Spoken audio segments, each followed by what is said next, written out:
ouvintes, sejam muito bem-vindos ao nosso primeiro episódio do Taça Tijolo, onde a gente reúne amigos para fazer o que a gente faz de melhor. Falar do mercado e hoje, especialmente, regado aqui a um bom vinho. Hoje só? Eu achei que fosse especialmente pela presença do convidado aqui hoje, mas tudo bem. Não, eu só tô nesse projeto por causa do vinho. Calma aí. Não. Calma aí, não. Vamos parar aqui, vamos levantar. Não. Taça e Tijolo, a gente vai ter sempre vinho. Vai ser um papo sobre mercado, sempre regado a um bom vinho. E aí a gente convida vocês a também fazerem parte desse papo com a gente. É isso. Vamos começar hoje. Começa hoje essa jornada. Desliguem os celulares, Desculpa. por favor. Dê o exemplo. Igor Nassif, por favor, te ligo depois. Já começou. Mas é assim, o celular é sempre assim. Bom, a gente começa hoje. Eu confesso que para mim vai ser uma aventura. A gente aqui no melhor das hipóteses está acostumado a falar com plateia e sem plateia é mais difícil. Então... Não tem, né, Bela? Que tem em volta. Tem uma galera em volta, mas não fazem a menor ideia do que a gente está falando. Estão ouvindo a gente. Tipo, só estão vendo a gente na casa do BBB? Só estão vendo a gente com uma tacinha, só isso. Agora estão ouvindo. Mas de vez em quando dá uma olhadinha para saber se tem algum famoso aqui, né? Né? Vai que eles acham, né? Pô, olha lá. O cara botando a cara nisso. Mas é isso, vamos começar. Pode tirar o áudio lá de fora, tá? Pode tirar o áudio lá de fora que a gente está se ouvindo. Tá dando, inclusive, esse retorno. Tá dando retorno pra gente aqui. Obrigada, produção. Obrigada, produção. Muito obrigada. Ainda tá. Eu tô ouvindo o retorno. Foi, Júnior? Tirou? Opa, tá sem retorno já. Opa, agora foi. Obrigada. Perfeito. Então, vamos começar, né? E como é que a gente começa? Se apresentando, falando um pouquinho de cada um, quem somos nós, para quem não conhece a gente. Muitos já conhecem, espero que muita gente, que os nossos amigos estejam aqui assistindo a gente. Mas vamos começar. Começa aí. Acho que é minha vez. Eu acho que sim. Pode ser? Eu acho que é. Então, eu apresento Pamela. Bom, o mercado imobiliário do Rio de Janeiro não conhece a Pamela, tem que se informar um pouco mais, né? Eu sou que tenho experiência em várias empresas, em várias áreas do mercado imobiliário. Rodada, né? Rodada. Inclusive, minha madrinha foi que me introduziu no mercado imobiliário. Os dois. Os dois. Verdade. Né? 2010 e 2010 também. 2010. 14 anos já nessa... Estamos há 14 anos, graças a Pamela. Verdade. Além disso, além de mercado imobiliário, é professora, crossfiteira, nutricionista. Mãe do Pedro. Mãe de Pedro, mulher de Felipe e muitas outras coisas. Não para por aí. Podcaster, é isso? É assim que você fala? E hoje podcaster. Podcaster. Professora, mentora, coaching. Coach é feio. Verdade. Coach é feio? Coach não curte. Mentora. Legal. Atualmente falar que é coach, influenciador, não é muito legal. legal. Não, dá ruim. Mentora. E isso tudo aí, ela é isso tudo de bom, né? São mais de 20 anos de amizade, acho que a gente tem muito... É até difícil falar um do outro. Isabela. Isa para uns, Bela para outros, mãe do Chile. Acho que a pessoa mais pragmática que eu conheço, mais direta. Com ela não tem lero-lero. É a pessoa que simplesmente faz acontecer. Que eu também tenho muita honra, muito prazer de ter tantos anos ao meu lado, em tantas situações difíceis. Vamos deixar para contar essas situações aí ao longo dos episódios, porque são várias. Mas eu te digo que é impossível eu sentar numa roda de amigo e contar causos da minha vida sem citar esse nome. Uma referência no mercado, há 14 anos como gerente da maior empresa hoje do mercado, fazendo acontecer. Minha amiga Isabela. Nossa, lisonjeada, né? Caraca. Um brinde é isso. Uma bela introdução. E vamos ter... Obrigada. Isso não seria possível sem você, como o Fábio adiantou mesmo. São 14 anos de mercado imobiliário, mais de 20 anos de amizade. Mas essa introdução, chegar onde eu estou e tudo que eu construí na minha carreira, que eu devo isso à minha carreira, não seria possível sem Pamela. Pamela... para os outros. Para a gente tem alguns apelidinhos. E terminando de apresentar o nosso terceiro membro, que é Fábio Brito. Fábio Brito, resumidamente, ele é o cara do relacionamento e da comunicação. Eu não conheço Na verdade, não é que eu acho que eu não conheço ninguém que faça isso tão bem quanto ele, porque ele consegue fazer isso de uma forma única, e a gente sempre fala disso, assim, ele sabe, ele tá antenado, ele conversa com as pessoas, a informação chega até ele antes de qualquer outra. Ela me procura. Ela te procura, exatamente. O famoso boca de jornal, né, É Bela? o Nelson Rubens do mercado imobiliário. G1 informa. G1 Mas eu informa. acho que a base de tudo é a conversa. Sem dúvida. Né? E não à toa, né? Também tá tanto tempo de mercado, mas ele é o nosso comunicador nato. Mercado imobiliário, Fábio Brito, referência. Conheço poucas unanimidades. Relacionamento do Fábio Brito é uma delas, tá? O cara que é onipresente e querido por todos. Obrigado. Que Mas bom e estar natural, aqui nessa né? mesa com vocês. E natural. Total genuíno. É isso, exatamente. Acho que o ponto é esse, assim, que você pode ser muito bem relacionado, você pode estar em todos os ambientes, mas sem Forçar. sem forçar, sem agressividade, Não, natural. você vai de forma natural, de forma bem genuína, é Não isso. tem essa. É Falar isso. com todo mundo, do começo ao fim. Por isso, quando a gente quer saber de alguma fofoca, liga do pro Fábio. café, ao corretor, da vida pessoal, né? De tudo. É verdade. Podia- Passando pelo chat, né? Passando Quando pelo- tinha. Também, quando tinha. Quando tinha. Daniel, lembro do Daniel, gente boa, beça. Trabalha com a gente até hoje. Continua. Continua Ele prestando continua. serviço pra gente É, até hoje, ele Daniel faz Cravo. parte É do muito bom. Patrimóvel também, a gente, de vez em Ele é quando, fecha ótimo. com ele Chats, gente, Daniel, Fenômeno, maravilhoso. né? Fenômeno. Outro dia eu lembrei vamos só cortar aqui uma pauta. Essa história de relacionamento, eu não sei com quem que eu tava. Não sei se era com a Luma, enfim, com a minha mulher. Eu tava entrando no condomínio e falei com aquele vigia que fica na Agora cancela da península. Parei, abri o vidro, apertei a mão dele, falei com ele. Mas assim, vai falar com todo mundo? Como é que é? Fui eu na moto contigo Era você? sexta-feira. Era Ele eu, confundiu, era ele eu. só confundiu Ele a mulher dele. Não, eu lembro que eu passei ali, falei, você falou que ia falar com todo mundo? Ele parou a moto, a gente estava de moto e você, sei lá, levantou a viseira para falar. É isso, é natural, É natural. e eu acho que isso é muito bonito, né? Não Mostra- só exato, não só para a vida, mas para o mercado imobiliário também Faz toda a diferença. faz toda a diferença. Sem dúvidas. É isso. Fábio né? Brito, vamos fazer Vamos fazer jus ao nome desse Vamos podcast? Vamos brindar e... Bom, a gente está brindando aqui hoje começo aqui com Cabernet Franc e Angélica Zapata. Né? Não é a uva principal da Argentina, que é o Malbec, todo mundo sabe, mas o Cabernet Franc é o predileto da minha esposa. E aí a gente comprou o Cabernet Franc por causa disso e está aqui hoje. Então, brinde a A gente tá doutora. brindando a Um brinde a doutora Luma. Luma. Muito obrigada. Doutora Eu Luma, prefiro obrigada. Cabernet Franc. Obrigada. Catena, eleita melhor de 2023 do mundo, né? Um selo de qualidade forte aí. Então, acho que foi a melhor forma. Uma boa da gente- escolha. Uma de boa começar. forma da gente começar o negócio, né? Não, sem Premiar essa estreia. Premiar essa estreia. Melhor impossível. E também, mas para terminar, a gente tem que falar terminar a apresentação, tem que falar do nosso ilustre Por favor, convidado. Por favor. Errei o roteiro? Não. Mas tem que falar de Felipe Alvim. Muito obrigada pela presença, Felipe. Eu que agradeço. Muito honrado de participar desse primeiro podcast, essa estreia de vocês. Certeza que vai ser um sucesso. 3 ícones do mercado imobiliário. E vim contribuir com um pouco que sei aqui. Que humilde. Muito humilde, né? É o melhor Falar um pouquinho advogado do mercado imobiliário do Brasil. Pô, quem me dera. Vai ter Tomara que ciúme os dos ouvintes outros. concordem com vocês. Que sejam muitos. Eu não tenho dúvida, mas eu sou suspeita. E é isso, falar um pouquinho da parte jurídica também do mercado aqui imobiliário, passando por leilões. E o que os ouvintes tenham aí perguntado também, responder algumas perguntas também ligadas a isso, e é isso. Vamos começar falando de leilão? Já, sim, de pronto? De cara, De pronto, de cara. Tem muitas dúvidas. cara. Todo mundo tem dúvidas sobre leilão. Todo mundo. todo mundo. Cliente, pessoas do próprio mercado imobiliário, corretores, pessoas... Todo mundo tem dúvida e geralmente surge aquela dúvida.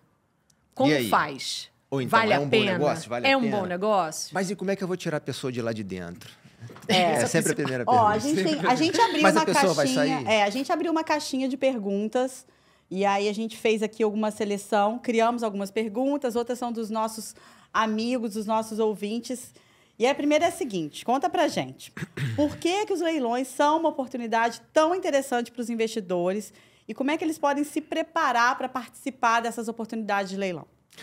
Bom, o leilão começou a ficar muito em voga, principalmente quando a gente teve uma queda muito grande de juros, uns anos atrás. Então, as pessoas começaram a buscar novos investimentos, aí, uma forma de rentabilizar o dinheiro e viram no leilão uma oportunidade. E o leilão, sim, é uma boa forma de você investir. E qual é a sua preocupação? Primeiro, o que você tem que ter? Né? Você tem que ter primeiro, você tem que estabelecer o teto que você quer participar.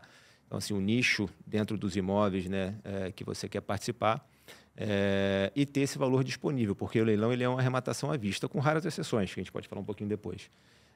Então, você tem que ter esse valor disponível, porque uma vez que você arremate, você tem que... Disponível você diz à vista. À vista. Você tem que fazer o pagamento no dia, ou no máximo em 24 horas, do valor da arrematação e dos custos envolvidos na operação. É um bom negócio? Sim, é um bom negócio. Está muito disputado hoje em dia? Sim, está muito disputado hoje em dia, por isso que você... Como qualquer bom negócio, né? Exatamente, Quem não como quer? qualquer bom Quem negócio. não quer Quem fazer não um bom quer? negócio? Senão não faria. Exatamente. Então, se você está querendo realmente investir em locais que tenha muita procura, muita liquidez, você vai se deparar com valores maiores do que metade do valor do imóvel, que é o que todo mundo busca. Mas se você for em locais que não são tão visados, mas que também tem certa liquidez, basta você trabalhar aquele imóvel, saber trabalhar aquele imóvel, você vai fazer bons negócios e aí sim arrematar com valores próximos aí de metade do valor da avaliação do imóvel. Então, você tem que buscar com bastante atenção, mas você vai conseguir fazer bons negócios, sim. Você fala, só uma pausa aqui, sim, não é minha pergunta, mas é que você falou metade algumas vezes na frase, nas frases que você falou. Metade é uma referência para as pessoas que fazem as perguntas? Metade é o interessante? Não, porque como é que funciona o leilão, né? Vamos falar um pouquinho de como funciona a dinâmica do leilão. Você tem dois tipos de leilão, judicial e extrajudicial. O judicial é o mais comum, digamos assim. No leilão judicial, você tem o valor de avaliação do imóvel, que é feito por um oficial de justiça avaliador, normalmente equiparável ao valor de mercado, às vezes um pouco subavaliado, às vezes superavaliado, mas em regra é ali o valor de mercado do imóvel. O primeiro leilão, em regra, ele tem que acontecer pelo valor de avaliação. Exatamente por isso, ninguém costuma participar do primeiro leilão. Por quê? Porque o segundo leilão, ele começa por 50% do valor de avaliação. Tá. Então, só quando você está num local que é muito líquido, como a Zona Sul do Rio de Janeiro, Ipanema, Leblon... Que a avaliação vai ser interessante. Não, e que a avaliação tenha havido uma subavaliação, é que as pessoas realmente participam no primeiro leilão, porque vale a pena. Tá. Do contrário, todo mundo vai participar do segundo leilão. Porque começa exatamente por metade do valor da avaliação. Seria a segunda praça que você exatamente, que é o que a gente chama de segunda praça. Né? Então, assim, a partir de 50%, as pessoas vão lançando até o último lance, que vai ser o lance vencedor. Então, daí está a referência. Daí está a referência de 50% do valor da avaliação. Porque já é uma praxe, então. E o extrajudicial? O extrajudicial, ele acontece... Você tem duas formas de leilão extrajudicial. Você tem o leilão extrajudicial, que ele é o leilão da Lei 9.514, que é a lei que trata da alienação fiduciária. Né? Então, todo financiamento bancário ou oferecido pela própria incorporadora, ele é regido pela Lei 9.514. E ela estabelece que, uma vez que o cliente fica inadimplente, a incorporadora, a instituição financeira, ela vai fazer a execução da garantia fiduciária, que é toda feita extrajudicialmente, dentro do próprio registro de imóveis onde está matriculado aquele imóvel.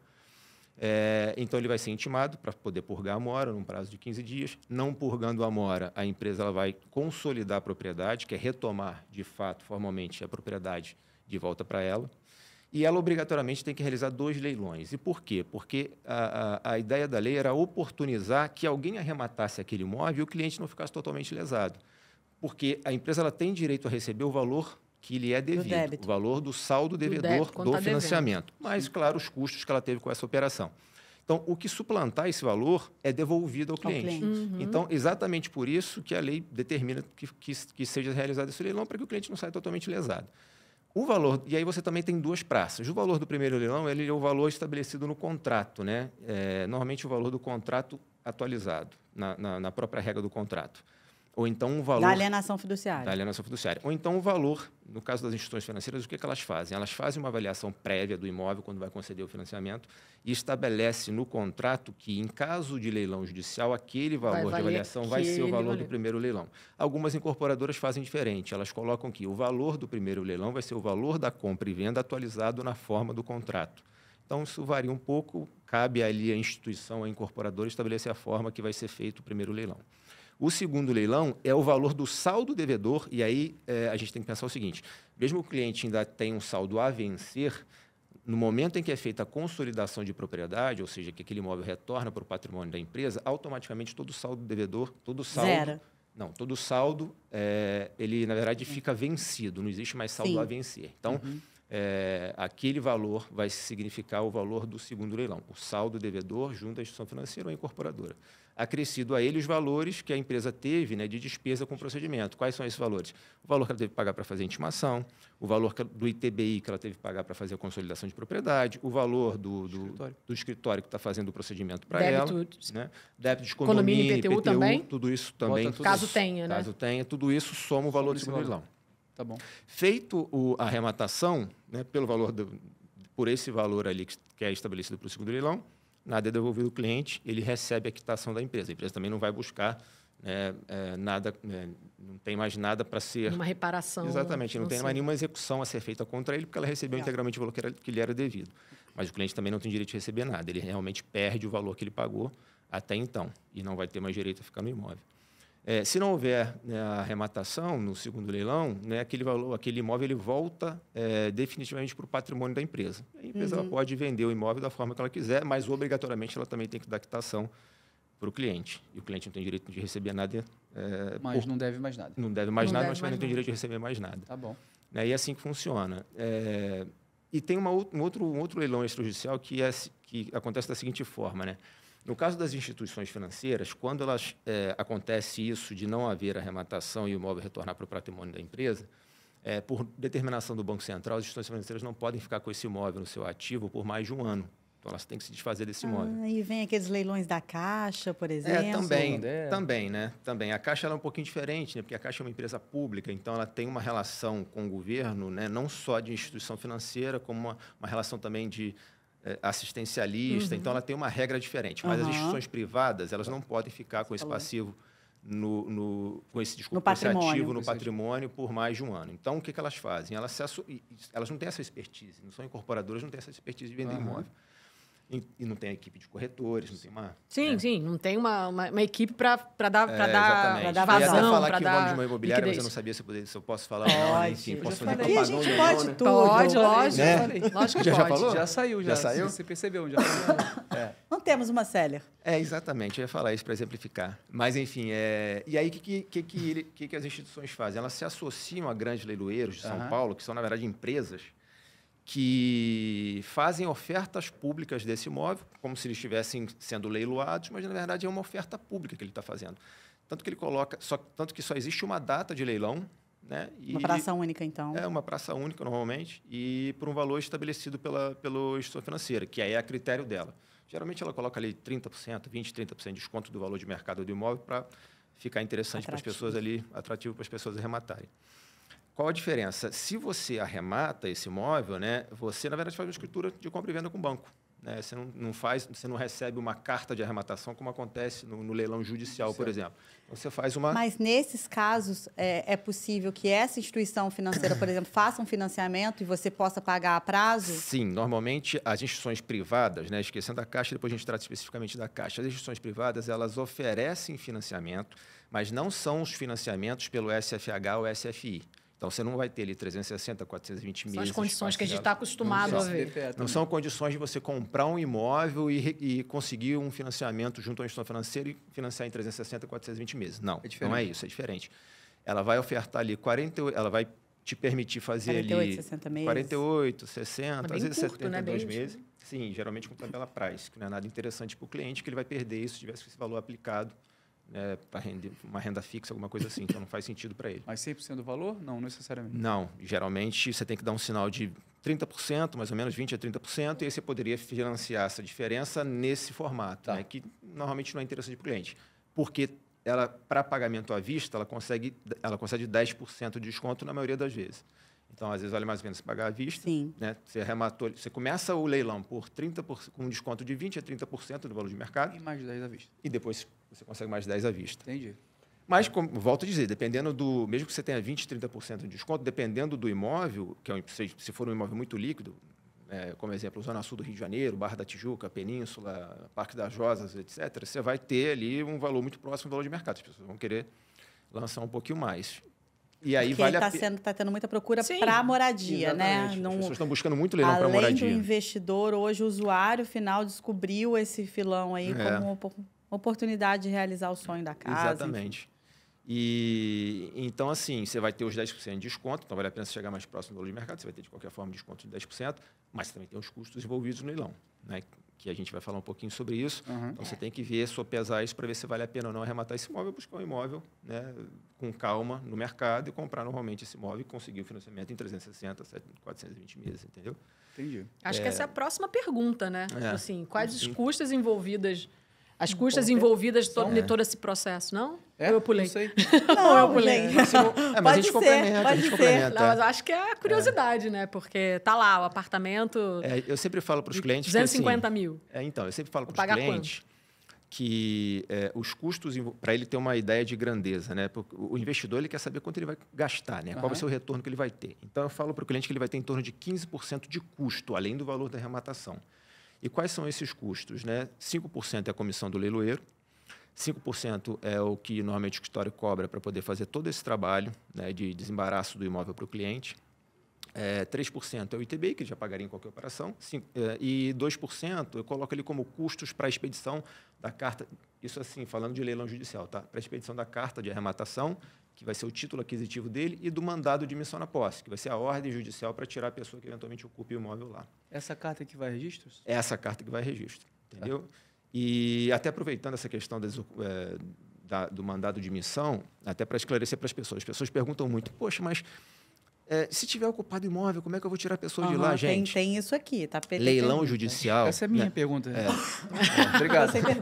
Obrigado. Então, já dando continuidade, para a gente manter ali as ideias concatenadas. O leilão judicial, né, não existe essa possibilidade de a pessoa não sair de lá, né? Porque E engraçado, né? Porque as pessoas associam o judicial a uma morosidade, uma dificuldade das coisas acontecerem. Então, assim, pô, eu não vou ter o meu título registrado tão cedo, a pessoa não vai sair de lá do imóvel tão cedo. Você falou justiça... A referência é a primeira referência. As pessoas associam Conexão. isso. Mas, por incrível que pareça, o leilão judicial ele é muito mais rápido nesse sentido do que o extrajudicial. Por quê? O judicial... Uma vez que você arremata o imóvel, você realiza o pagamento do ITBI, você já peticiona, ato contínuo no processo e pede a expedição da carta de arrematação e do mandado de missão na posse. Claro, você efetua o pagamento da arrematação, você tem que comprovar isso no processo, do ITBI, e aí na petição você comprova isso e já requer a expedição desses dois documentos. Então, assim, o juiz... Calma aí, você fala muito juridiquês aí. Né? E assim, a gente entende... Aqui, deixa eu falar, ato contínuo foi lindo. Foi lindo. E vários. Depois a gente vai ouvir e vai perceber tudo que ele falou. A gente vai ter que colocar legenda, né? Nas imagens. Assim, ato contínuo. Vou simplificar. Alvim, a nossa ideia é atingir pessoas que também não são do mercado, né? Então, eu sou do mercado, eu não sei.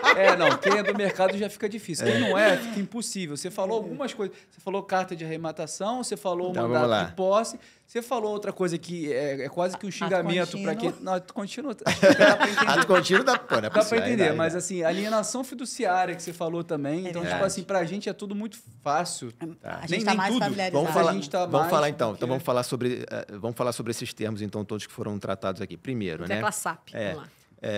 Então, vamos lá, leilão judicial. Você arrematou o leilão, você faz uma petição para o juiz, você faz um pedido para o juízo. Esse é um ponto que é importante. A pessoa que está interessada em investir no mercado de leilões ter um advogado. Sem sombra de dúvida. Assim, a pessoa que arremata num leilão, né, judicial principalmente, no extra, né, só se ela der muita sorte, o imóvel estiver desocupado, aí, em regra, ela não precisaria de um advogado. Ela consegue saber se está desocupado?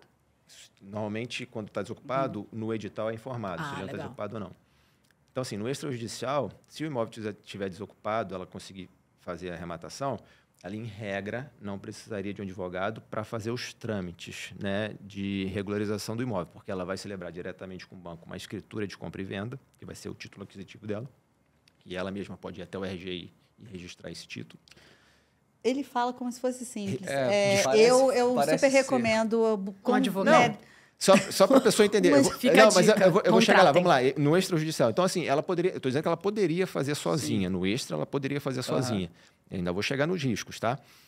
Mas se ela fosse uma mas pessoa essa é a minha muito... pergunta, deixa eu então, fazer. mas se ela fosse uma pergunta, se ela fosse uma pessoa, né, muito corajosa, ela poderia fazer sozinha, muito muito autônoma, ela poderia fazer sozinha. Ela vai fazer a escritura de compra e venda com o banco, né? Ela mesma consegue processar o ITBI dela, ela vai buscar, vai saber como processar o ITBI dela, ela vai fazer o pagamento, ela vai apresentar para o banco, vai conseguir fazer a escritura de compra e venda. Ela mesma pode ir até o registro de imóveis para registrar a escritura de compra e venda dela. Correr atrás de qualquer exigência que vier a ter. E ela vai ter a posse do imóvel, porque o imóvel está desocupado, nesse caso especificamente. Só que ela pode se deparar, posteriormente, com uma anulação do leilão que ela fez, porque existia uma ação do devedor questionando o contrato que ele possuía com o banco e esse devedor conseguiu êxito nessa ação. E aí... claro, ela vai ser ressarcida, o banco ótimo, devolve então o não valor. tem esse risco, né? Não, ela tem, isso que eu estou dizendo. Não, mas aí o risco, ela devolve, ela recebe o dinheiro integralmente. E devolve a chave. Em qualquer tipo de leilão, ela vai receber o valor dela integralmente se o leilão for anulado, por quaisquer razões. Tá bom. Mas ela poderia saber disso antes de participar do leilão, através de um advogado, e já partir para um outro que não tem esse risco. Não, por isso... E outra, ela pode ter recebido a chave, a posse? Você falou da posse. Pode, e perder tudo. Não, aí beleza. Pode ter aí tido ela... custo. Exato. Aí ela fez uma reforma, gastou Isso. 500 mil no apartamento que valia 1 milhão, virou 1,5 milhão, mas ela teve que devolver a chave. Exatamente. Ela vai ter que correr atrás disso na justiça depois. Não, na verdade, desse custo sim, porque Desse o banco só vai custo, ressarci-la do Vai valor, 1 milhão, da arrematação. Os outros 500 que ela colocou... Aí se ela quiser, ela entra com a ação Isso tudo contra o porque banco. ela não tinha um advogado para fazer essa assessoria prévia para ela. Não faça isso sem o escritório. Alvinha Oliveira, _ADV no Instagram, não é isso? No Instagram? Mas depois a gente vai falar. A gente depois você Não, olha. mas começa na já vale o jabá, gente. Depois disso, se não depois dessa contratar um situação, tem que advogado, se não contratar, não tem contratar o como. advogado, não tem como ir para frente. Então, assim, por isso que é muito importante. As pessoas acham que é muito fácil, né? Enfim... Meus colegas que me desculpem, mas tem vários advogados vendendo cursos na internet de como arrematar imóveis. Já vi no Instagram vendendo curso assim, de leilão. Eu jamais faria isso, tá? Porque não assim, não faz sentido. O cliente ele vai precisar de um advogado, né? Por mais que ele entenda toda a dinâmica do leilão, ele vai precisar de um advogado para fazer esse tipo de análise para ele. Então não vale fazer esses cursos? Fique rico. Eu não aconselho, respeito meus colegas que fazem isso, mas eu jamais faria isso, né? Não, fique rico, contrate um escritório, né? De renome, contrate Alvinha Oliveira. Que você veja que tem respaldo. E faça bons negócios. Mas é impressionante, gente. Assim, as pessoas gostam muito de economizar no advogado, assim, para fazer. Vão fazer negócios. É porque o tema é advogado, mas se você for pensar em médico também gosta de economizar, não quer. E aí depois sai mais caro, no WhatsApp, né? O corretor, o cara vai direto no cliente e tal, então assim. Mas o advogado também passa por isso. Eu entendo e está super errado, porque o cara pode tomar um prejuízo muito grande. Maior, exatamente. Muito porque maior, não vale a pena. Não, absurdo. E voltando, né? Assim, é isso que a gente está falando de um movimento de leilão hoje que tem muito comprador final. Exatamente. Às vezes é o dinheiro da vida dele. É o dinheiro da vida dele, que pagou à vista, né? Na grande maioria das vezes pagou à vista. Isso faz no investidor. Por isso que é super importante. Assim, e várias vezes a gente já aconselhou clientes nossos lá não participar de leilão, embora ele quisesse muito, porque havia um risco muito grande de aquele leilão ser anulado, né? Engraçado, porque ao mesmo tempo que a gente aconselha um cliente a não participar, aquele leilão, dificilmente ele não vai ter arrematação, ele vai ter arrematação. Pessoas compram esse risco. Porque, assim, cada investidor, ele tem um... Né, é igual investir no mercado financeiro. Né? Tem investidor que gosta de investir em bolsa, tem investidor que não, que é mais comedido. Vai para o risco. No leilão é a mesma coisa. No leilão, às vezes, você arremata um imóvel um pouco mais barato, que tem um risco gigante, você vai ter que esperar um pouco, né, para o advogado resolver todo esse imbróglio jurídico, mas você vai ter lá uma rentabilidade maior em relação àquele imóvel. Se vale a pena ou não para ele. Mesma coisa no mercado financeiro. Sim. Então, assim, leilão tem risco. Assim, tem os riscos, mas se você tiver uma boa assessoria jurídica, esses riscos podem ser mitigados, entendeu? O advogado ele vai fazer o que a gente faz lá no escritório, a gente faz uma assessoria prévia, seja judicial, seja extrajudicial, a gente vai analisar, se for judicial, a gente vai analisar o processo todo para saber se todo o trâmite do leilão especificamente foi feito corretamente, se não deixou de ser feita alguma intimação, enfim. Isso que eu ia te perguntar, vocês têm um trabalho de curadoria, né? Que vocês fazem uma seleção daqueles imóveis que vão a leilão num prazo breve e oferecem para os seus clientes. Como é que é feito esse trabalho de curadoria? Quais os critérios que são avaliados? Se é de retorno, se é de segurança, como é que é feito? E como é que faz para acessar também essa curadoria que vocês oferecem? Então, na verdade, a gente faz a planilha que a gente prepara mais ou menos de 15 em 15 dias ou mensalmente, né, a gente não leva em consideração, né, a gente não faz análise dos leilões em si. A gente faz uma análise de rentabilidade de acordo com os clientes que nós temos. Então, assim, a gente busca leilões que nós entendemos que são interessantes para os nossos clientes, tanto quanto investidores como quem quer comprar como destinatário final. Você olha o perfil dos teus meu cliente, da tua carteira. Exatamente, da minha carteira aí e busca de acordo com ele. Personalizado. Um portfólio para esses... Direcionado. Porque a ideia é exatamente isso, né? É personalizar para facilitar para o investidor. Porque você vai mandar uma planilha para ele com 200 milhões de processos, de leilões, ele não vai olhar, porque ele quer um negócio mais direcionado para ver se vale a pena para ele ou não, fazer uma análise rápida. Então, a gente já tenta otimizar isso. Então, a nossa planilha é voltada para os nossos investidores. Então, a gente busca ali coisas que são interessantes para os investidores. Então, localização, valor do imóvel, né? É esse tipo de coisa que a gente busca para poder preparar essa planilha. Uhum. E aí, uma vez que o cliente, né, analisando a planilha, identifica algum leilão que seja interessante para ele, aí sim a gente vai fazer uma análise do leilão. Se for judicial, a gente vai fazer uma análise do processo, como eu estava explicando, para saber se está tudo ok, se tem algum risco. Dando ok para ele, a gente faz toda a parte junto ao site do leiloeiro para participar da licitação, participar do leilão, arrematando, aí a gente faz todo o desembaraço posterior. Então, de registro do título dele, que é a carta de arrematação, e da desocupação de eventual ocupante do imóvel, se houver. Então, a gente Você cuida disso também? Então, a gente entrega o imóvel livre e desembaraçado. Você faz o antes, o durante, o antes, exatamente, o depois. durante e depois. A gente resolve tudo. E aí, o que a gente faz? Né? A gente não, esse valor de 5% já contempla todo esse trabalho. Então, essa parte pré-leilão, a gente meio que faz a gente faz no risco para o cliente, porque não faz sentido a gente ficar cobrando do cliente para fazer esse tipo de análise e o cliente não arremata lá na frente. Vai gerar um custo para ele, ele vai ser desinteressante para ele participar do leilão. Então, a gente faz essa análise, independente dele arrematar ou não. E caso ele arremate, esse trabalho acaba sendo remunerado dentro dos 5% da arrematação, né? Então, é assim que a gente trabalha lá no escritório. Curiosidade de quem está ouvindo a gente ouvindo. Como é que tem acesso a esse portfólio? Só fazer contato com a gente no escritório. A gente manda através de um mailing pelo WhatsApp. Então, ele entra num grupo nosso do WhatsApp, ele vai receber toda vez que a planilha ficar pronta. Eu recebo. Eu também recebo. E aí ele manda... chegar lá. Daqui a pouco eu vou... E não deixa de olhar sempre. Não deixa de olhar sempre. Chegou, já dá aquela... Quando entrar a grana...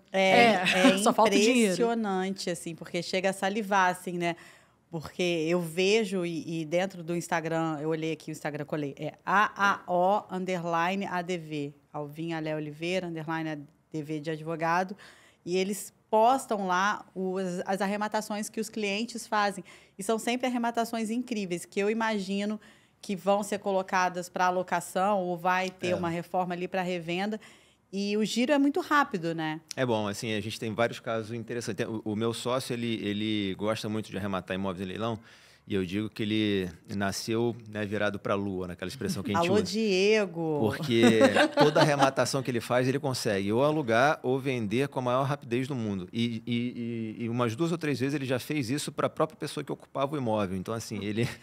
Sério? Então, assim, como é que é isso? Conta. Porque assim, a gente faz um trabalho... Depois que a gente arremata o imóvel, a gente vai entender se realmente ele está ocupado, porque às vezes a informação que consta no edital, né, que é o documento que tem ali todas as especificações do leilão, então é um dos documentos imprescindíveis para que o leilão aconteça. No edital, você lendo o edital, você vai saber todo o formato, todo o procedimento do leilão, todo o formato que ele vai ser realizado. Se o imóvel tem, quais são as características do imóvel, porque ele consta como é que foi feita a avaliação do imóvel. Então, na avaliação tem a descrição do imóvel. As datas do leilão, os horários do leilão, se ele possui gravames. Que é uma grande dor do cliente, né? Ele quer saber de como está o imóvel. Claro, ele quer saber como está. Ele quer. Sempre, né? Mas só concluindo essa questão do Diego, senão eu acabo perdendo o fio da meada. Então, assim, ele consegue... A gente faz o contato. Até porque eu fiz aquelas outras coisas que tu não respondeu até agora. A gente vai chegar lá. A gente faz... Aqui a gente vai falando, aí acaba surgindo novas dúvidas, a gente acaba fugindo um pouco do foco. Queria avisar que abriu a planilha aqui. Eu abri a planilha aqui, porque, assim, só para a gente exemplificar. Eu abri um Rio 2 aqui, Barra da Tijuca, Rio 2. Primeiro leilão, 480 mil, Segundo leilão, 240 Não, mil. Rio 2, 250 mil. 85 metros quadrados. Aí. E um valor estimado. Ele bota o valor estimado também na planilha. A gente sempre coloca um valor. Porque é o que eu digo, né? É o que eu disse anteriormente. O valor, o valor da avaliação feita pelo Oficial de Justiça pode estar pode estar dentro de acordo com o mercado, pode estar subavaliado ou superavaliado. Tá e a gente sub. coloca na última valor coluna que seria- o valor que nós entendemos o valor de mercado. então e bem vamos lá. conservador, inclusive. Então você entende, vamos traduzir aqui, né? Ele falando é lindo, mas vamos traduzir. 750 mil é o valor do mercado, é o quanto vale o imóvel no mercado. 480 mil foi quanto o avaliador disse, o primeiro leilão. E o segundo leilão, 240 mil.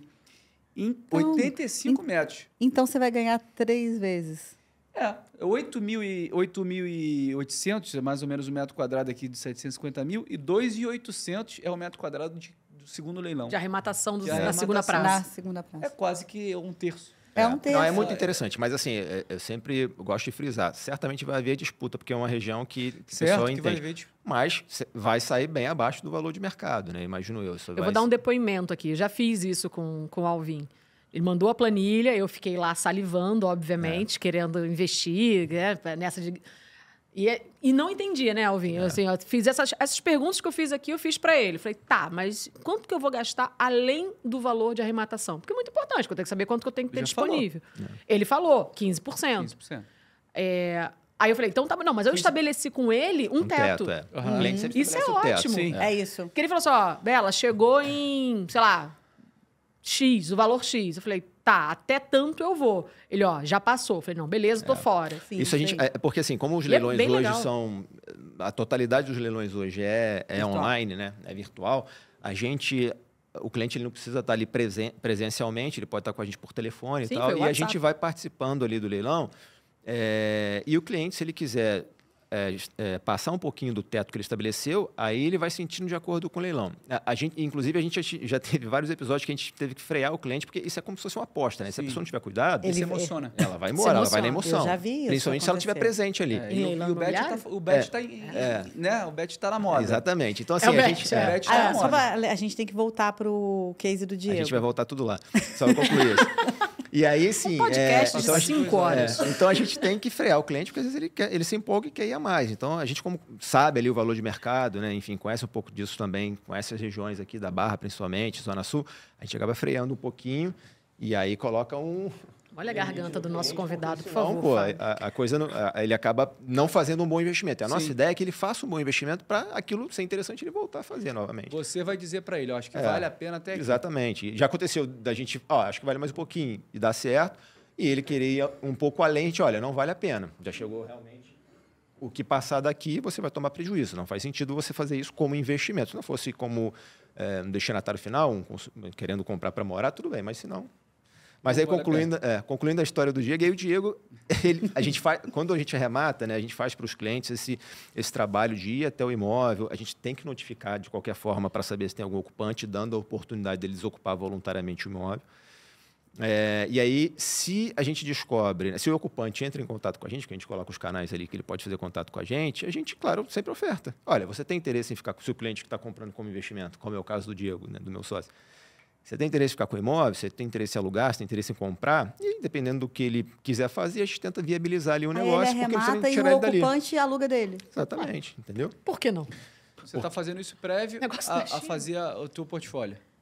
Isso é prévio. Não, isso é a partir do momento que efetivamente ele arremata. Tá, então só Porque depois. a gente vai Tá. ter que tirar o cara de lá, Você tinha ou dito. se você conseguir que o cara fique, né, alugando, se você quiser que o cara Pode fique Você não alugando, sabe ou se quem ele- que tá lá, né? Você não Só sabe tá se o lá. cara quer sair, se né? ele vai sair de boa. Às se vezes não o vai. cara está lá alugando de fato o imóvel, como aconteceu nesse caso concreto que eu estou contando Aham. dele. Ele estava lá alugando do proprietário que perdeu o imóvel, né? Sim. E aí o Diego conseguiu falar com ele, entrou em contato e falou, pô, por que você não compra, né?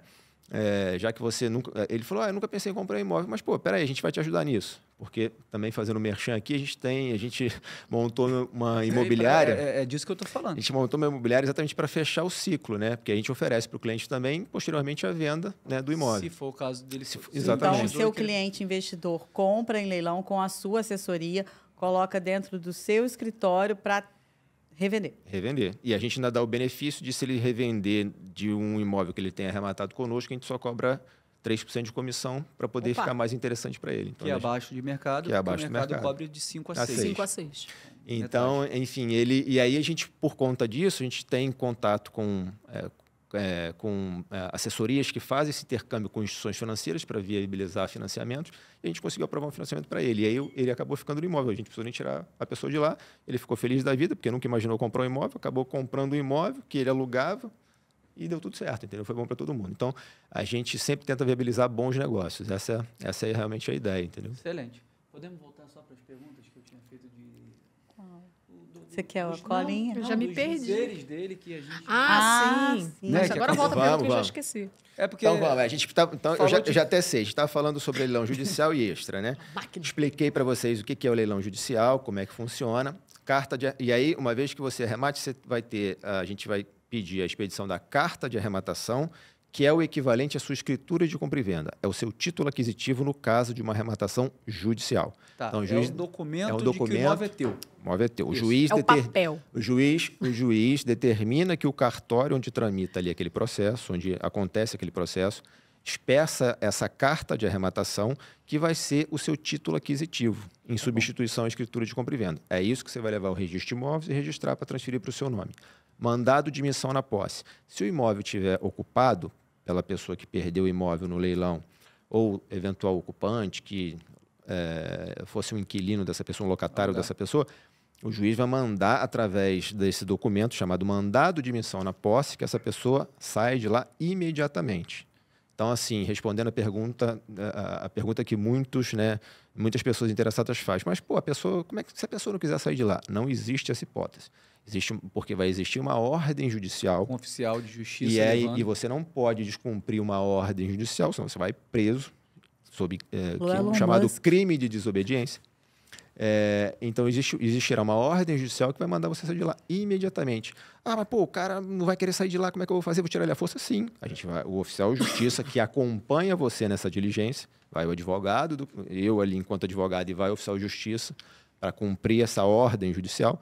Ele vai falar, você não vai sair por bem? Tudo bem. Vamos Polícia, você vem aqui por gentileza, que eu estou cumprindo o mandado de missão na posse e, infelizmente, o ocupante não quer sair por bem. O policial vai lá e tira a pessoa de lá à força. Infelizmente, não tem jeito. Certo. Mas se for um doente, olha, se for uma pessoa, uma senhora, não tem jeito. Tem que Independente sair. da condição que a pessoa esteja ali, ela tem que sair obrigatoriamente. Então, é assim que funciona, Se a entendeu? pessoa tiver móveis, enfim. Então, pessoa e mora aí ali, né? cabe ao advogado, normalmente quando a gente pede para que seja expedido o mandado de missão na posse, a gente coloca que o juiz determine que os bens que eventualmente guarneçam ali o imóvel, estejam no imóvel, eles sejam direcionados para um depósito público. E aí cabe a você, enquanto arrematante, né? Você vai arcar com esses custos. Você arca com o custo de transferir Transferir, aqueles sim. bens para um Frete. depósito público. Tá. E aí, exatamente... Não, frete. O famoso frete. Famoso frete. E aí você vai ter que tirar tudo de lá, se o cara não tiver tirado antes, né? E levar tudo para o depósito público. Agora, deixou no depósito público, o problema é da pessoa. Você não tem mais nada a ver com aquilo. Responsabilidade dela. E aí ela que tem que tirar aqueles bens de lá. Então é Tá assim bom. que funciona, entendeu?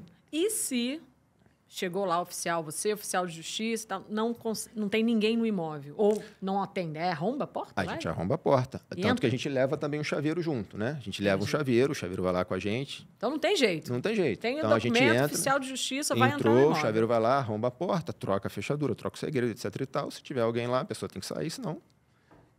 e tiverem os bens, a gente tira os bens, mesmo que a pessoa não esteja lá.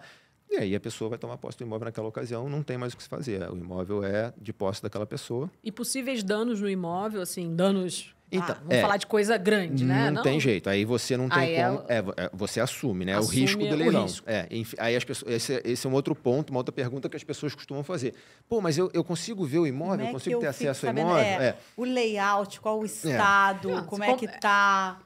Assim, com raríssimas... Normalmente, isso não Opa, acontece. Desculpa, Felipe, só um intervalo, porque a gente falou uma garrafa, 2 garrafas. Não tem como. Uma só para 4 pessoas. Não, é impossível. Não tem como. Então, daqui a pouco você pode fazer o parênteses para falar qual rótulo que você está abrindo Eu agora. vou só abrir e vou deixar a Bela falar, porque isso aqui foi ela que trouxe e é especial. Vou só abrir para ele respirar.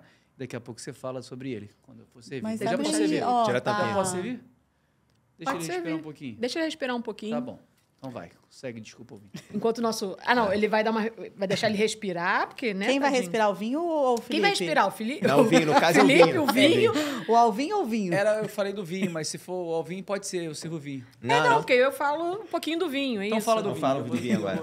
Parênteses pro vinho. Parêntese para o vinho. Isso é Afinal, o importantíssimo. podcast é taça e tijolo. Isso é importantíssimo. Pode falar. Esse vinho, meu marido vai me matar porque eu trouxe.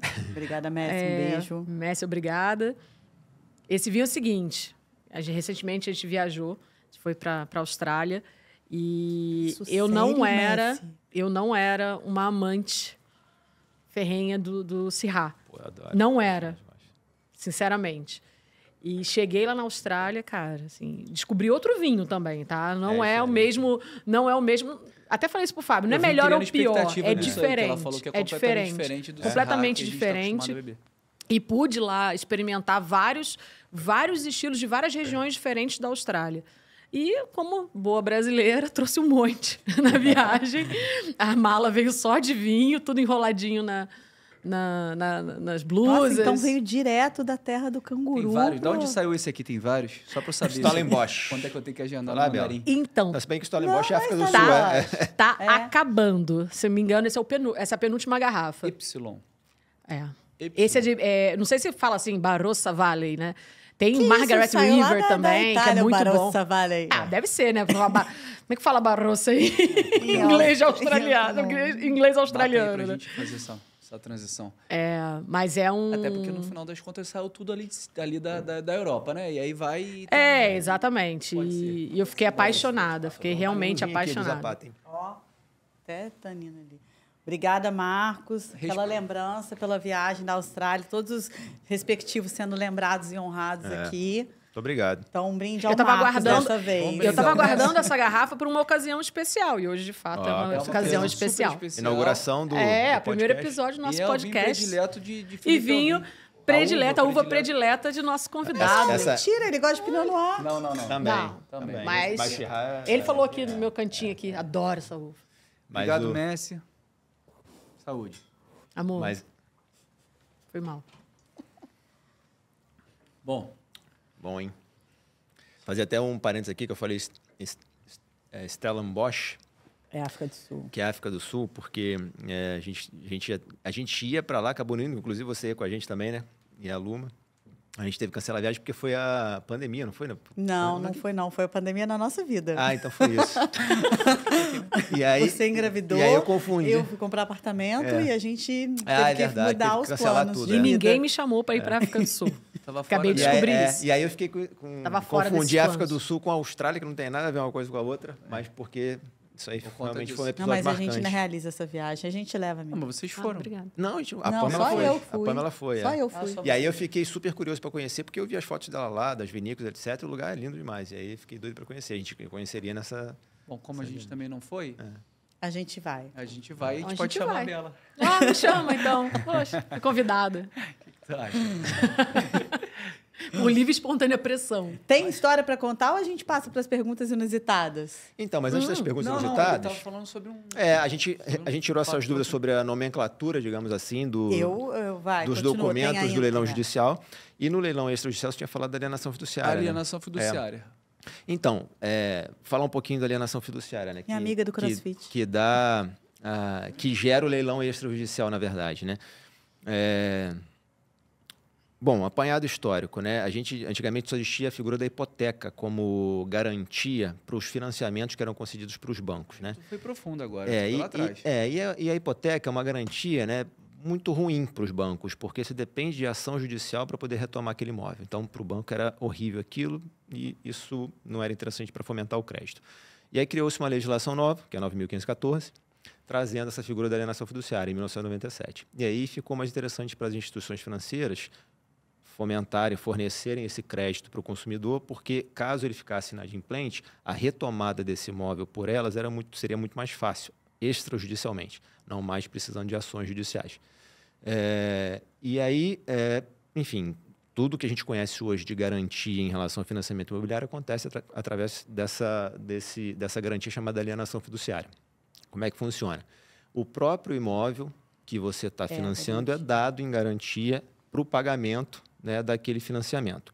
Caso você fique inadimplente, o banco ele vai intimá-lo através de um documento, um requerimento feito ao registro de imóveis, onde está matriculado aquele imóvel, vai fazer um requerimento ao registro de imóveis. Você pode, por gentileza, informar ao Sicrano que ele está inadimplente comigo e que o débito dele é Y, que ele tem que pagar num prazo de 15 dias? Aí o registro de imóveis vai lá, intima ele, olha, você está inadimplente, você tem que realizar o pagamento em 15 dias. Se não, ele vai retomar o imóvel, vai consolidar a propriedade, que é a retomada da propriedade, retomada da propriedade para o banco, e você vai perder o seu imóvel. Ele, se não pagar, então, uns 15 dias, que é o prazo que ele tem para pagar fazer esse pagamento, vai acontecer, então, o registro da consolidação de propriedade. O banco vai lá, ele paga um ITBI referente a essa consolidação de propriedade, porque está havendo uma transferência de novo de propriedade. Está retomando daquela pessoa que comprou para o banco que havia concedido o financiamento para ela. Ou para uma incorporadora que fez o financiamento direto. Ou para uma incorporadora que também tenha concedido o financiamento direto. Então tem que se pagar um ITBI, porque está havendo uma transferência de propriedade de novo. E aí, como eu disse, expliquei anteriormente, o banco tem que fazer, ou a incorporadora, 2 leilões para oportunizar a venda desse imóvel. E, como eu disse, tentar lesar menos aquele cliente que está perdendo o imóvel. Então, a alienação fiduciária, na verdade, é a garantia para os financiamentos que são concedidos nessa modalidade, entendeu? Seja pela incorporadora, seja pela instituição financeira. E aí você tem um procedimento muito mais sério do que acontecia antes com as hipotecas, que você tinha que entrar com uma ação executando a cláusula hipotecária e essa ação poderia durar, sei lá, 5, 6, E o imóvel pode ser dado pode haver mais de uma alienação fiduciária sobre o mesmo imóvel? Então, isso foi uma mudança recente na lei. Bolha, né? A famosa me remete à bolha americana. Até lembra, né? De certa forma, lembra sim. Porque não podia, né? Cada imóvel, até o ano passado, antes da mudança na legislação, nessa lei 9.514, só podia ofertar você só poderia conceder o imóvel em garantia através de alienação fiduciária uma única vez, né? E hoje você pode ter mais de uma garantia, como acontecia na hipoteca anteriormente, por isso que eu acho até, na minha visão, tá? Eu acho que isso não foi interessante, porque até como aconteceu nos Estados Unidos e como acontecia com a hipoteca anteriormente, você vai ter inúmeras garantias sobre o mesmo bem, né? E você acaba tendo uma fragilidade dessa garantia, né? A pessoa que você acaba retroagindo ao que acontecia anteriormente, que não era interessante você dar, isso não fomentava o crédito, porque para você recuperar aquele valor que você está concedendo, né, empréstimo, então vai ser um retrocesso. Vai ser um caos, né? Então, eu realmente considero um retrocesso. Mas hoje, sim, respondendo a sua pergunta, você pode ter mais de uma alienação fiduciária sobre a mesma matrícula, né? Então, e como acontecia na hipoteca, você tem em primeiro grau, em segundo grau, em terceiro grau, a alienação funciona da mesma forma, você tem que seguir aquela ordem de garantia para poder executar. Eu nunca vi uma matrícula com mais de uma alienação. É recente. Acho que não está sendo muito empregado, né? Hoje em dia. As taxas de juros, eu imagino que vão tender a ser maiores a partir da segunda garantia também. Então, tem risco, né? Claro. Risco, né? E aí você acaba não fomentando o crédito, né? Como a ideia da garantia da alienação fiduciária é exatamente fomentar o crédito. Aí, como você permite mais de uma alienação, você acaba tendo esse retrocesso. Você está aumentando o risco, você vai... Né? De certa forma, você não está... E já não está abaixo. Então, enfim, a alienação fiduciária é isso, né? Explicando como é que funciona. E aí, todo esse trâmite é extrajudicial. O leilão funciona daquela forma que eu já expliquei anteriormente, né? Primeiro e segundo, valores do primeiro e segundo leilão funcionam dessa forma. E por que eu digo que o leilão judicial, no sentido de você ter o título do imóvel, ter a posse, é muito melhor do que quando o leilão é extrajudicial. Porque se você arrematar o imóvel, né, num desses leilões da alienação fiduciária e tiver ocupado, você vai ter que entrar com uma ação de reintegração de posse para tirar aquela pessoa de lá. E aí, essa ação de reintegração de posse, ela segue um rito próprio, que até é estabelecido na 9.514, né, que você tem o direito à concessão de uma liminar, mas essa liminar é para desocupação voluntária em 60 dias. Então, se o cliente não desocupa voluntariamente, que ele não vai desocupar, né, você tem que fazer um novo pedido dentro do processo para que o juiz, então, determine a reintegração forçada na posse, que é o que acontece no judicial, né? Então, você tem e aí, enfim, pensando na dinâmica do processo, até você distribuir a ação, até o juiz analisar o seu pedido, até ele deferir essa liminar, até o cartório emitir o mandado de desocupação voluntária, isso chegar até a pessoa descumprir, né? Você tem aí 6 meses, talvez, né, que você vai esperar para conseguir efetivamente a posse daquele imóvel, né? Então, assim, isso desestimula um pouco, né, o interesse, né, do cliente. Às vezes ele vai preferir arrematar o judicial do que o extrajudicial, caso ele esteja ocupado, né, e você não consiga desocupar voluntariamente. É claro que, como no judicial, a gente também faz esse contato com o cliente, a gente também notifica previamente ali antes da ação para saber se ele tem interesse em sair. Às vezes vale a pena você fazer um acordo com o cliente. Cliente, ó, eu pago a sua mudança, não tem jeito, você não tem como recuperar esse imóvel. E quanto mais tempo você ficar aí, mais endividado você vai ficar. Porque na ação de reintegração, além da posse, você pode pedir ao juízo que condene ele a pagar todas as despesas de condomínio, IPTU, durante essa posse regular dele. Isso é interessante, entendeu? né? É mais uma segurança, né? Só que assim, um cliente, pensando praticamente, você tem o direito, mas para você ter a efetividade desse direito, uma coisa no direito, né, sendo redundante, é você ter o direito. Outra coisa é você ter a efetividade, né, desse norma, direito. Né?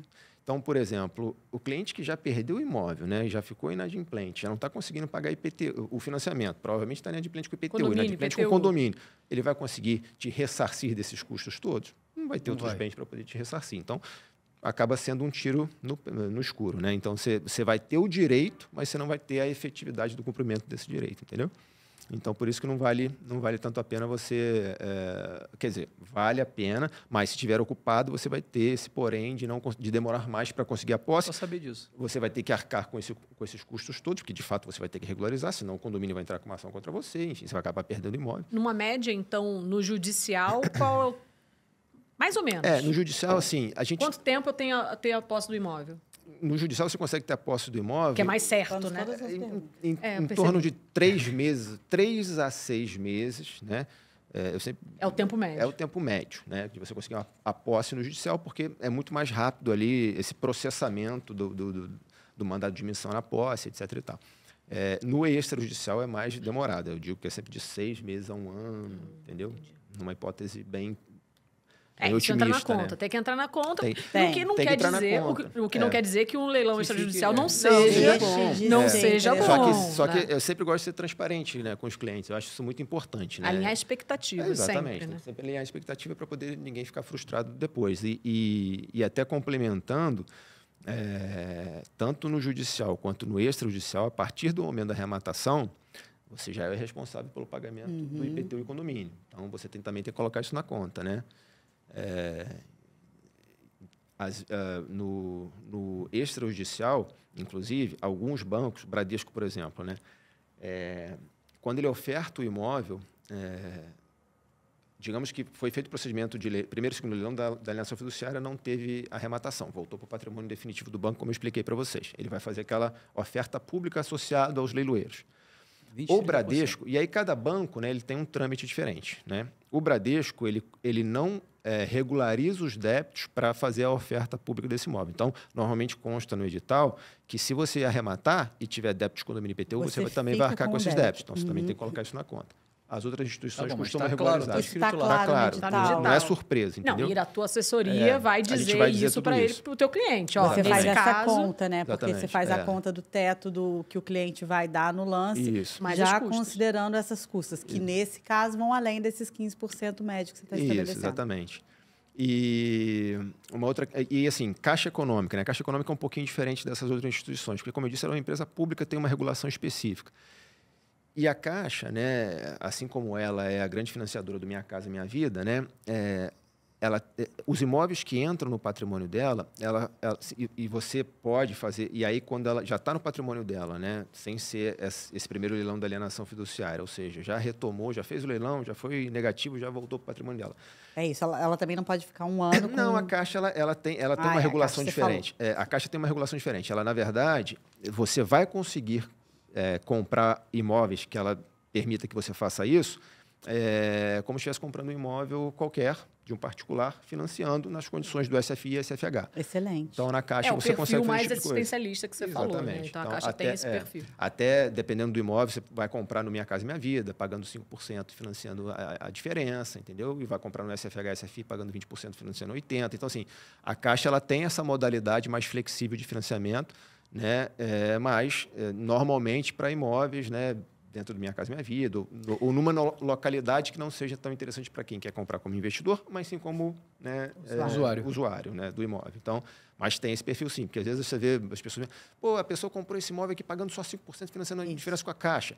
Existe, gente, mas não é a regra, entendeu? Eu acho que é isso que é importante falar. Existe essa possibilidade, mas não é a regra. Sabe, né, dizer para a gente se existe uma limitação de renda? Porque, por exemplo, para Minha Casa Minha Vida... R$8.000. Não, então, para o Minha Casa Minha Vida, será que para o leilão também tem mesma esse teto coisa. de... A análise de crédito é feita da mesma forma. Tanto para o financiamento normal, inclusive os próprios leilões, né? Quando você faz quando os bancos privados fazem essa oferta pública, quando o imóvel já está no patrimônio, independente de você pagar à vista ou pagar naquele financiamento que não é interessante, 48, 60 meses, ele vai fazer uma análise de crédito sua. E é a mesma análise. E é a mesma análise. E além, você tem que mostrar imposto de renda, né, tudo isso. E, além disso, suponhamos, o imóvel vale R$300.000. Ele vai dar um desconto, vai ofertar para você por 250, né? R$220.000. E é um imóvel, né, que não tem tanta liquidez, mas você achou interessante, não tem disputa, se arrematou pelo valor ali que ele ofertou. Não significa que você vai levar aquele imóvel. O banco vai analisar aquela proposta para saber se é interessante para ele ou não. Então, assim, basicamente... Mesmo que eu pague à vista? Não, você paga à vista. Então, basicamente, é como se você estivesse realmente comprando de um particular e fizesse uma proposta e ele fosse avaliar a sua proposta. Fosse analisar. Então, quando não é o leilão, né, extrajudicial, em cumprimento à norma da Lei 9.514, né, o primeiro e segundo leilão ali, né, após a consolidação de propriedade, ele não pode fugir, ele vai vender da forma que ele achar que lhe aprouver, né, que ele quiser, conveniente, porque ele não tem que seguir a regra da Lei 9.514, que estabelece como ele tem que fazer aquele leilão. Já voltou para o patrimônio dele, ele é o dono, ele faz do jeito que ele quiser. Faz do jeito que ele quiser. Então, não significa, nesse tipo de leilão, que você vai arrematar e vai levar. A gente já teve casos lá que a gente arrematou pelo valor mínimo, que o banco ofertou, não teve lance, só o nosso. A gente arrematou e o banco não aceitou. Fez uma contraproposta, né, um pouco superior ao valor da arrematação. Isso também para mim é novidade. Então, isso loucura, acontece, né? entendeu? Imagina, você vai lá, amarradão, comprei. Não comprei. E se ele estabelece um lance, eu entendo que Tá acertado. Né? A partir do momento que eu coisa pago aceitável para as partes. Em regra, né? Mas é por isso que é muito importante fazer essa distinção dos leilões extrajudiciais que existem, né? O leilão que, de fato, é o da 9.514 e o leilão que é uma simples oferta pública que o banco está fazendo, né? Por isso que eu falo que o leilão judicial é muito mais interessante do que o extra nesses aspectos todos que eu mencionei, de mais celeridade. Garantias, né? Acho que de garantias, de um modo geral, né? Saber como é que as coisas vão acontecer. Exatamente. Você conseguir valores, né, mais próximos ali, 50% do valor do imóvel, né? 60%, 70% às vezes. Então, acho que o leilão judicial é mais interessante nesses aspectos todos, né? São esses que estão aqui no portfólio. Tem todos. Tem todos, aí tem todos. Mas portfólio a maior parte é judicial. E até aproveitando o leilão, né, judicial é o que a gente fala que é uma aquisição originária, né? Isso já está pacificado pelos tribunais superiores. O que significa isso? O arrematante não se comunica com as dívidas passadas, né, daquele imóvel. Então, suponhamos, uma das análises que a gente faz é da matrícula do imóvel. Invariavelmente, todo imóvel que vai levar a leilão, ele tem uma série de gravames, né? O cara já está com vários problemas, então já tem disponibilidade de ações. É a lista criminal do imóvel. Ele já tem ali disponibilidade de ações trabalhistas. Como é que funciona? Tem várias ações trabalhistas contra o proprietário daquele imóvel, e aí o juiz já informa lá na matrícula que aquele imóvel está indisponível, que não pode ser comercializado, porque tem que garantir aquela ação trabalhista, tem penhoras de outras ações. Então, assim, tem uma série de gravames. Gravames são obstruções à pura e simples comercialização dos imóveis, entendeu? Então, assim, para que você tenha ciência de que existem outros credores que têm interesse sobre aquele imóvel. Então, se você comprar aquele imóvel ali diretamente, por exemplo, você pode perder aquele imóvel para esses outros credores que já informaram na matrícula do imóvel, que é como se fosse certidão de nascimento do imóvel, que eles têm também interesse e direito sobre aquele imóvel. A exceção se ele tiver no leilão. A exceção se for leilão judicial, porque é uma aquisição que a gente chama de originária, e todos esses credores se comunicar. Não vão ter mais direito a partir da arrematação e você vai ter o direito de pedir o cancelamento de todos esses gravames. Né? Então, por isso que é mais uma razão que dá que faz com que o leilão judicial seja mais interessante do que o extrajudicial, por todas essas garantias que a gente tem, né, do judiciário, entendeu? Será que nas perguntas inusitadas o nosso advogado... Tem tempo para pergunta inusitada? Será que nas perguntas inusitadas o nosso advogado... A gente não chegou nem nas perguntas inusitadas ainda? Não, chegamos agora nas perguntas inusitadas. Doutor Felipe Alvim,